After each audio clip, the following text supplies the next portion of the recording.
a tónica em que o Papa se situa é fundamentalmente uma perspectiva ética. Mas queria chamar a vossa atenção para o facto de que o Papa não tem receio de entrar em dois campos fundamentais do pensamento económico, acerca dos quais queria apenas referir aquilo que o Papa diz. Um é o conceito do chamado, em inglês, trickle-down effect, que a exortação apostólica traduz com a designação de recaída favorável, que eu não vejo bem o que seja. Mas o trickle-down effect é o seguinte: há uma crença entre os economistas, alguns economistas, de que desde que haja crescimento económico, há um fenómeno, que ninguém sabe o que é, que torna esse crescimento acessível a todos os estratos da sociedade. Ora bem, o Papa desmente esta afirmação. Desmente esta afirmação, dizendo que em nenhum sítio isto se verificou. Portanto, o Papa não se dispensa, digamos assim, de entrar em confronto com uma crença económica. A segunda é sobre o problema do mercado, em que tem uma outra frase perfeitamente clara. Não podemos mais confiar nas forças cegas e na mão invisível do mercado.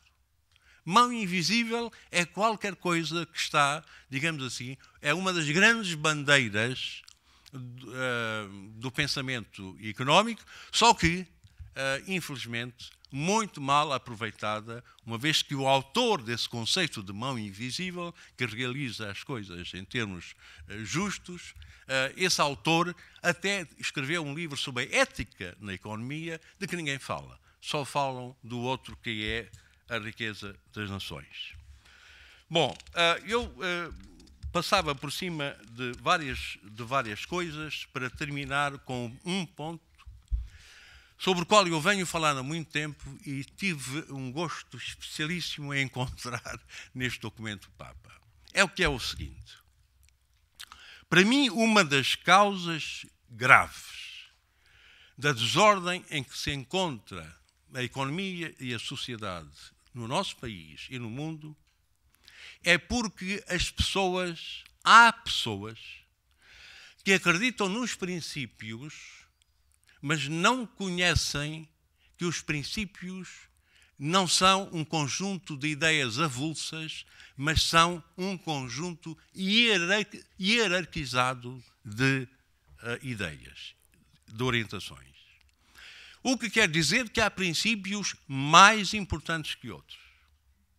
E colocar um princípio menos importante no lugar de um princípio mais importante pode ser tão grave ou mais grave do que ignorar algum princípio. Isto vem a propósito de duas ideias fortes do pensamento cristão, que o Papa aborda aqui. É o conceito de propriedade privada, que é um princípio caro ao pensamento da Igreja, e é o princípio do destino universal dos bens da terra.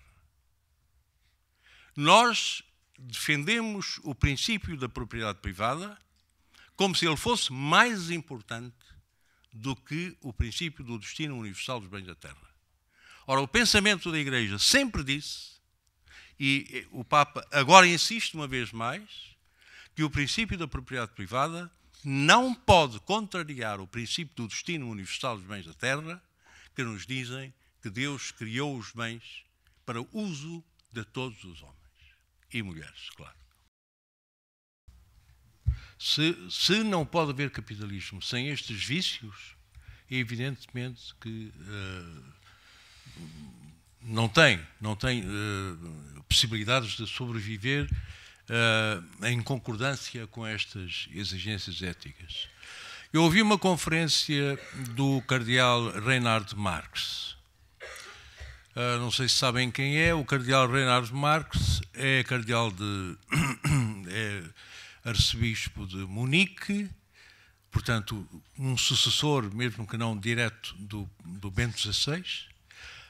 e é um dos 8 cardeais que formam a equipa que está a assessorar o Papa na reforma da Cúria e mesmo na governança da Igreja.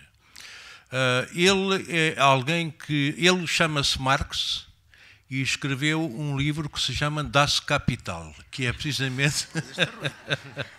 Só que é um livro que é Das Kapital e depois tem uma segunda parte, uma economia de face humana. Ora bem, ele fala numa economia pós-capitalista. Pelo menos em termos de discurso, de conferência, oralmente fala disso.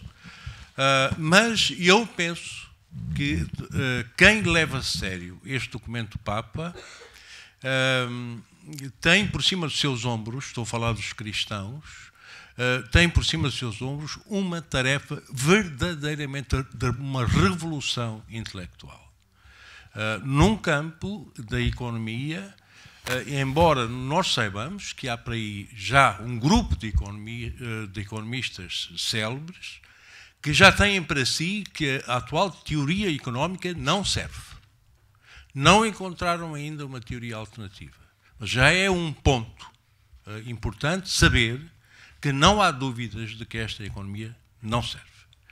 Portanto, aquilo que tinha a dizer é isto. Se me disserem que o capitalismo é forçosamente este conjunto de asneiras, não tem possibilidades de resistir a estas críticas éticas.